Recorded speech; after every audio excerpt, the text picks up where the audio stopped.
यीशु मसीह जिसके जीवन में थे, उसके जीवन में कभी भी कुरकुराहट नहीं थी, उसके जीवन में कभी भी दोष नहीं था। यीशु मसीह जिसके परिवार में थे, वो परिवार खुश था, दुख होने के बावजूद भी वो परिवार आनंदित था। श्राप और परीक्षा होने के बावजूद भी अब्राहम और सारा आनंदित थे। जब उनको संतान की प्राप्ति थी भी नहीं, तब भी अब्राहम परमेश्वर के साथ चलता रहा, चलता रहा, चलता रहा, चलता रहा, क्योंकि उसे मालूम था कि यहोवा ही मेरा सब कुछ है। जिसने मुझे मसीह में बुलाया है, जिसने मुझे उसकी सेवा में बुलाया है, मैं ये जानता हूं कि वो परमेश्वर है, इंसान नहीं। इसलिए मुझे किसी बात की चिंता नहीं, क्योंकि वो सबसे अच्छा मेरा ध्यान रख सकता है। मेरे पास संतान हो या ना हो, परमेश्वर तो है, परमेश्वर तो है। हालेलुया। मोस्ट इंपॉर्टेंट, सबसे जरूरी चीज एक विश्वासी के जीवन में होना है, तो वो है सिर्फ और सिर्फ प्रभु यीशु मसीह। यीशु का आपके जीवन में होना सबसे जरूरी है। सिर्फ आपके जीवन में नहीं, आपके परिवार में भी। आपको पता है पाम संडे है, हम पाम संडे के दिन में बहुत खुश हैं। आज प्रभु यीशु मसीह कहाँ जा रहे थे आज के दिन में? मुझे बताया, कोई एक शख्स बताए किस शहर में जा रहा था यीशु आज? यरूशलेम शहर क्या था? अच्छा था, अच्छा था वो। जब कोई आ रहा था वहां पे, जब आप पढ़ोगे मैथ्यू चैप्टर 21 वर्स 1 से 11 तक पढ़ोगे और उसके आगे 12वीं आयत पढ़ोगे, तो आप इसमें पाओगे यीशु जब यरूशलेम के लिए जा रहा था, तो उसने नादू के बच्चों को मंगाया, गधे के बच्चे को, ताकि वो उस पर बैठ करके यरूशलेम में प्रवेश करे। मेरी ओर देखिए, मेरी ओर ध्यान दें। अभी मैं वचन नहीं पढ़ रहा हूं, अपनी बात को सुने। जब आप 21 अध्याय को पढ़ेंगे, पूरा पढ़ेंगे, तो आपको उसमें बहुत सारी बातें पता चलेंगी। प्रभु यीशु मसीह को पता था यरूशलेम में क्या चल रहा है। यीशु वहां पे आया तो था, गधे के बच्चे पर बैठ करके जा रहा था। लोग तालियां डाल रहे थे खजूर की, हाँ कि ना, उसका स्वागत कर रहे थे। जब वो यरूशलेम में प्रवेश करता है, मैं वो वर्ष आपको पढ़ूंगा और कुछ नहीं बताऊंगा। मैं 21 की 12 आयत, 10वीं आयत से मैं पढ़ता हूँ। जब उसने यरूशलेम में प्रवेश किया, तो सारे नगर में हलचल मच गई और लोग कहने लगे, यह कौन है? लोगों ने कहा, यह गलील के नासरत का भविष्यद्वक्ता यीशु है। यीशु ने परमेश्वर के मंदिर में जाकर उन सबको जो मंदिर में लेन देन कर रहे थे निकाल दिया, और सरफरों के पीढ़े और कबूतर बेचने वालों की चौकियां उलट दी। और उसने कहा, लिखा है, मेरा घर प्रार्थना का घर कहलाएगा, परंतु तुम उसे डाकुओं की खोह बनाते हो।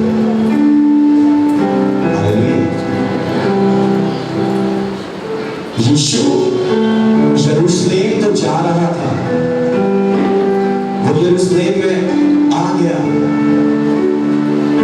लोगों ने उसका स्वागत किया, बहुत अच्छी बात है। वहां के लोगों ने उसका स्वागत किया, विश्वासियों ने स्वागत किया, और कुछ यरूशलेम में भी विश्वासी होंगे, उन्होंने भी उसे आदर दिया होगा। वहां के आराधनालय मंदिरों में जब वो देखा, जब उसका स्वागत किया लोगों ने, उसे बुला लिया, और जब उसने मंदिर में देखा, तो उसने सिर्फ एक चीज पाई कि इन्होंने तो मंदिर को धंधा करने की बिजनेस बना लिया। यहाँ पे कबूतर बेचे जा रहे मंदिर के अंदर, यहाँ पे पशु बेचे जा रहे, डाकुओं की खो बना दिया है। लिखा है कि मेरा घर प्रार्थना का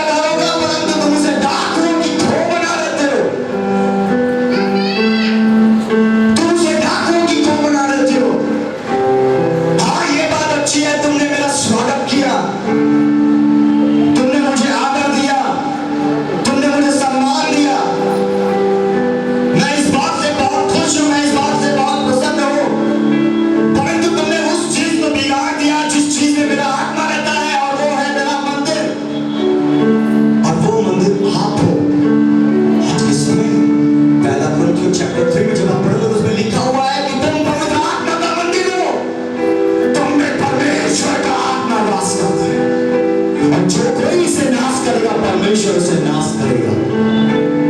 हम पवित्र आत्मा के मंदिर हैं, पर क्या आज ये मंदिर यीशु के स्वागत के लिए, क्या आज हमारा परिवार यीशु के स्वागत के लिए तैयार है, या फिर हमारा मंदिर या हमारा परिवार, हमारा जीवन डाकुओं की खो बन चुका है?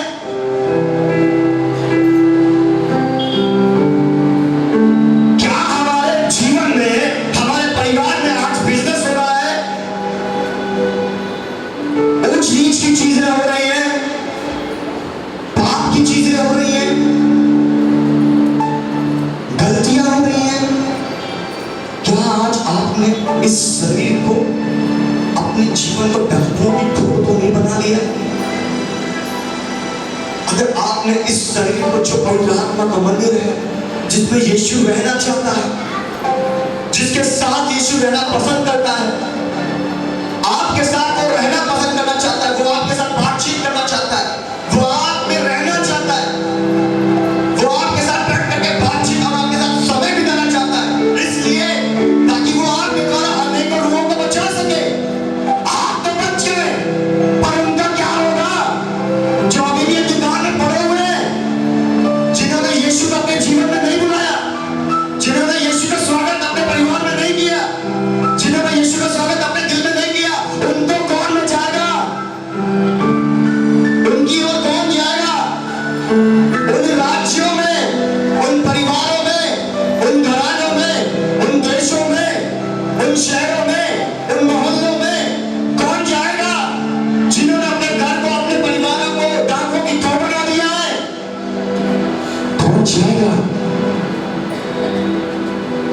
कौन जाएगा? यीशु का स्वागत करने से पहले हमें अपने मंदिर को ठीक करना पड़ेगा। हालेलुया। उसका स्वागत करने के लिए पहले अपने परिवार को ठीक करना पड़ेगा। लोग उसे बुलाते तो हैं, लोग उसका स्वागत करने के लिए तैयार तो रहते हैं, हम बड़ा सम्मान करेंगे उसका, हम आदर करेंगे, हम आराधना करेंगे, हम सब कुछ करेंगे, यीशु आ जाए हमारे जीवन में, यीशु मेरे परिवार में आ जाए। पर हम देखते नहीं है कि पहले हमारे जीवन में क्या चल रहा है, हमारे परिवार में सब कुछ ठीक है या नहीं, हमारे परिवार में सब कुछ परमेश्वर की इच्छा के अनुसार है या नहीं। हम उसकी ओर नहीं देखते, हम यीशु को बुलाना चाहते हैं सिर्फ यीशु आ जाए, यीशु आ जाए, यीशु आ जाए, पर यीशु आता ही नहीं। और हम ना तो अपनी बीमारी से शिफा पाते हैं, ना तो नजात पाते हैं, ना तो उद्धार पाते हैं, ना तो छुटकारा पाते हैं, ना तो आशीष पाते हैं, ना तो बरकत पाते हैं, ना तो सफलता पाते हैं। हम ऐसे ही पूरी जिंदगी अकेले बिता देते हैं, क्योंकि आपको यीशु को बुलाने का तरीका ही नहीं पता। आप अपने घर में मेहमानों का स्वागत करने के लिए सब कुछ करते हो, साफ सफाई कर लेते हो, बिस्तर सही कर लेते हो, बेडशीट अच्छी सी डालते हो कि कहीं मेहमान को बुरा ना लग जाए, हमारा सम्मान होने पाए, हमारा आदर होने पाए, मैं उसकी नजर में ऊंचा बन पाऊं कि मेरी घर में इतनी अच्छी चीजें हैं। पर यीशु को बुलाते वक्त आपके जीवन में गंदगी क्यों भरी रहती है? आपके मनों में दोष क्यों भरा रहता है? आपके मनों में लोगों के प्रति ऊंच नीच की भावना क्यों भरी रहती है? आपके मनों में मतलब क्यों भरा रहता है? स्वार्थ क्यों भरा रहता है? आपके घरानों में वो चीज क्यों है जो यीशु को पसंद ही नहीं है? कितने जन मेरी बात को समझ रहे हैं? क्या आपको समझ में आ रहा है? आपका ध्यान यहीं पर है? जो इंसान आपको संपूर्ण मन से खोजते हैं तो उसे पाता भी है।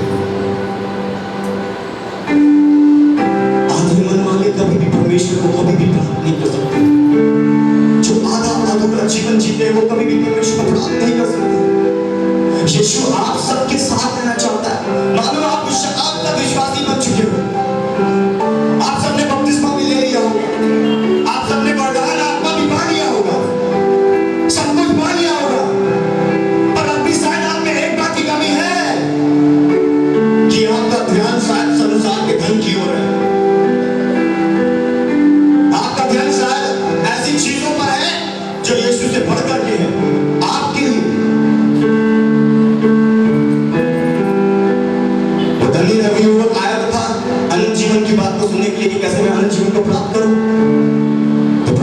उसने उसे सब कुछ बताया कि तू ये कर, ये आज्ञाएं मान, ये चीज मान। तो उसने कहा मैं तो ये बचपन से मानता आया हूं। तो प्रभु ने कहा अपनी संपत्ति कंगालों में बांट दे। हाँ की ना, कितनों ने पढ़ा है? प्रभु ने कहा अपनी संपत्ति कंगालों में बांट दे। तो क्या वो उसने कहा कि हाँ प्रभु मैं बांट दूंगा? उसने क्या ये कहा? क्या लिखा है? वो चला गया, वो यीशु को छोड़ करके चला गया अपने धन की ओर,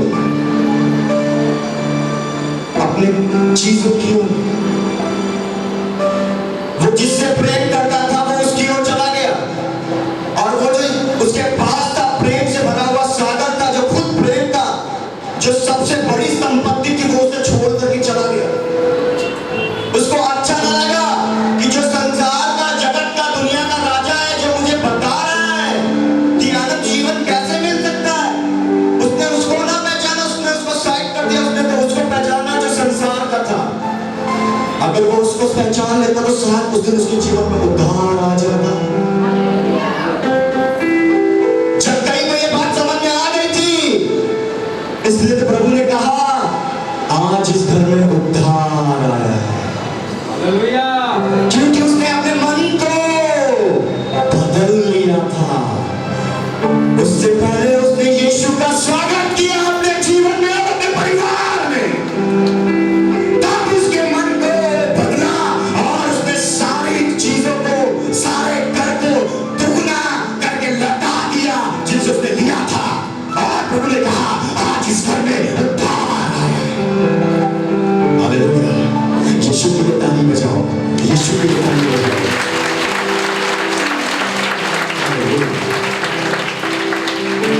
आज इस घर में उद्धार आया है।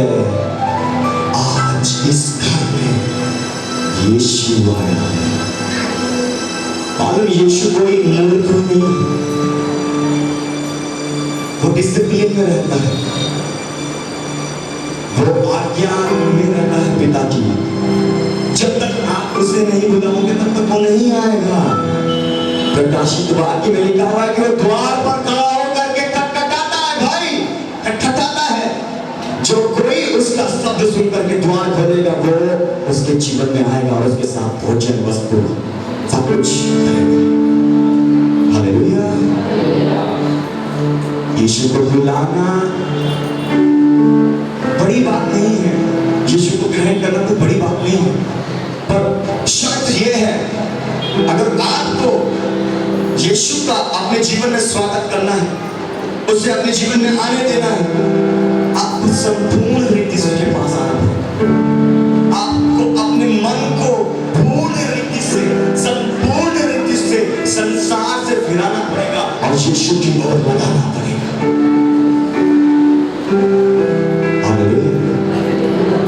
यीशु के साथ दो व्यक्ति क्रूस पर थे, एक यों था, एक इधर था।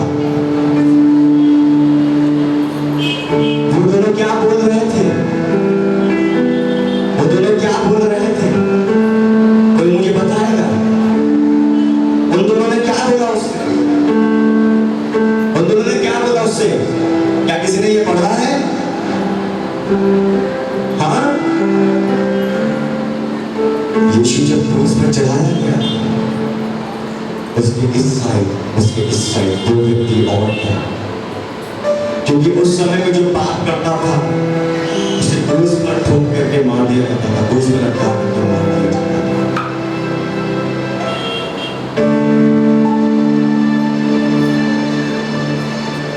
एक ने तो उसे देख करके पहचान लिया कि नहीं, इसमें कुछ तो बात है।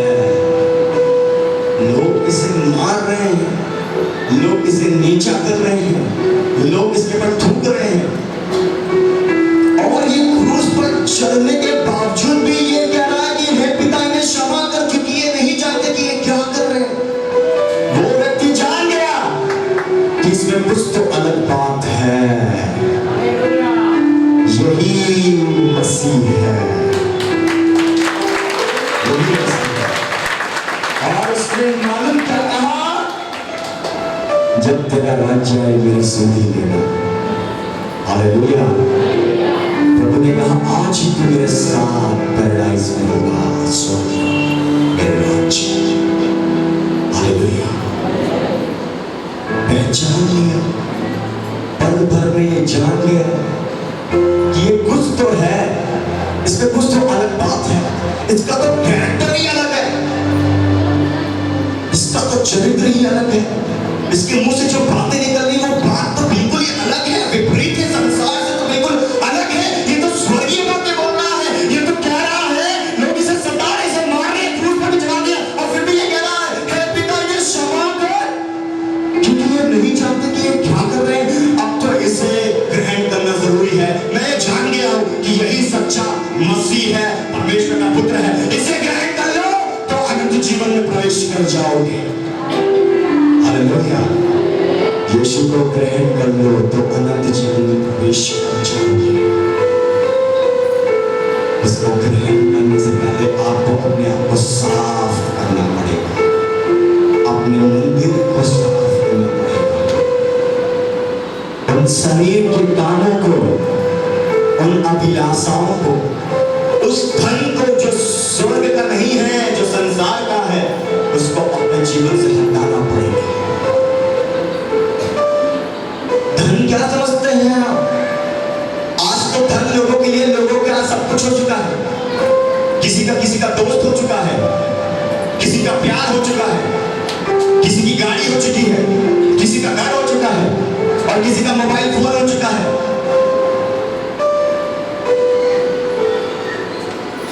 आज तो धन सब कुछ हो चुका है लोगों के लिए।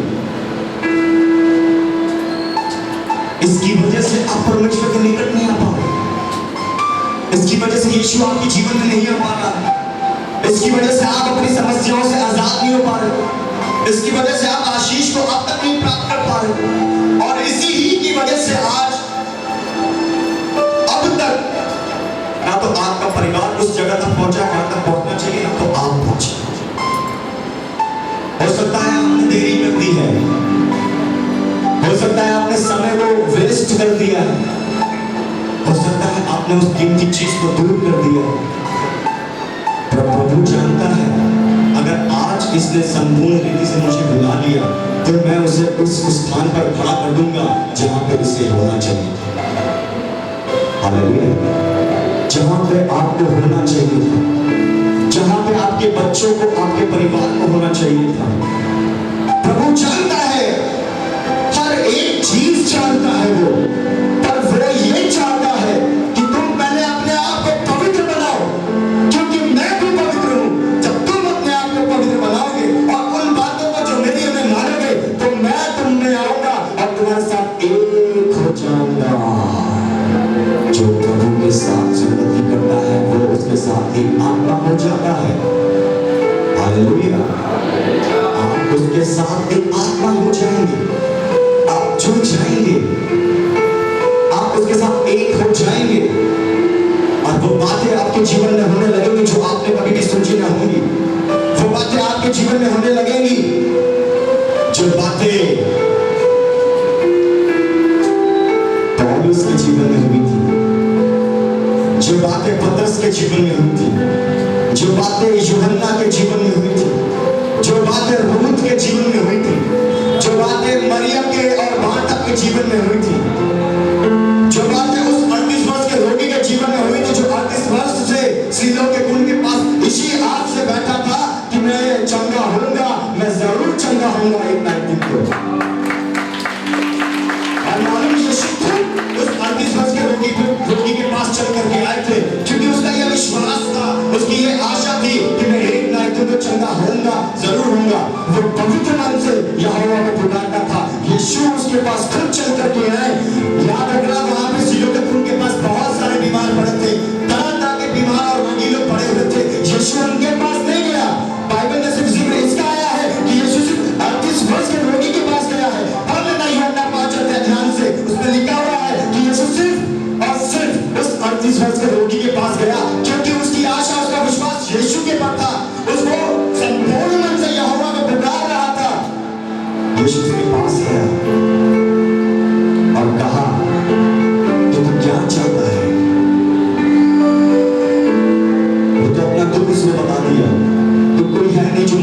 तक लेके जा सके। और यीशु ने सिर्फ यही कहा, उसके विश्वास को देखकर, उसकी आशा को देखकर, उठ अपनी खाट उठा और चल फिर। हालेलुया। उठ अपनी खाट उठा और चल फिर। पर ये याद रखना, कहीं दोबारा से कोई गलती नहीं चाहिए। अगर गलती हुई तो इससे भी बड़ी विपत्ति कुछ बता पड़ेगी। यीशु ने उसे पहले अलर्ट कर दिया कि तू अब ठीक हो चुका है, तूने मुझे अपने जीवन में बुला कर लिया है, तेरा विश्वास मुझ पर था, ठीक है, बहुत अच्छी बात है। यूहन्ना, पतरस, पौलुस को भी पता था कि हम यीशु के प्रेरित बन चुके हैं। रूथ को भी पता था, एस्तर को भी पता था, मरियम और मार्था को भी पता था, तबोरा को भी पता था, सबको पता था कि हम यीशु को परमेश्वर का ग्रहण तो कर चुके हैं। पर अगर हमने कहीं कोई गलती की, अगर हमने अपने इस मंदिर को, अपने परिवार को डाकुओं की खो बना लिया, तो यीशु हमारे अंदर से चला जाएगा, यीशु हमारे परिवार से चला जाएगा और वो काम नहीं हो सकते जो वो करना चाहता। आप समझ रहे हैं?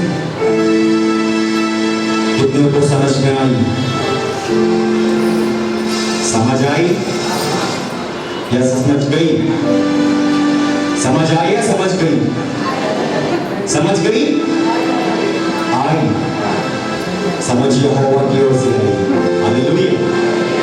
परमेश्वर आप सबसे प्रेम और उसकी इच्छा यही है कि आज के दिन आप यीशु को पवित्र मन से अपने जीवन में पुकारें, अपने जीवन में बुलाएं, तो वो आपके जीवन में कार्य करे।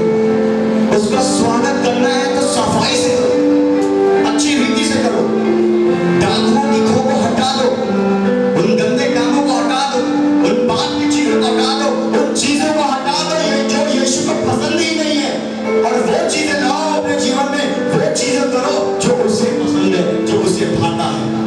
फिर तो वो आपके साथ रहेगा, और जब वो आपके साथ रहेगा तो याद रखना, वो पौलुस के साथ था, वो पतरस के साथ था, वो यूहन्ना के साथ था, वो मरियम के साथ था, वो रूथ के साथ था, वो अब्राहम के साथ था, वो शहाब के साथ था, वो दाऊद के साथ था, वो यूसुफ के साथ था।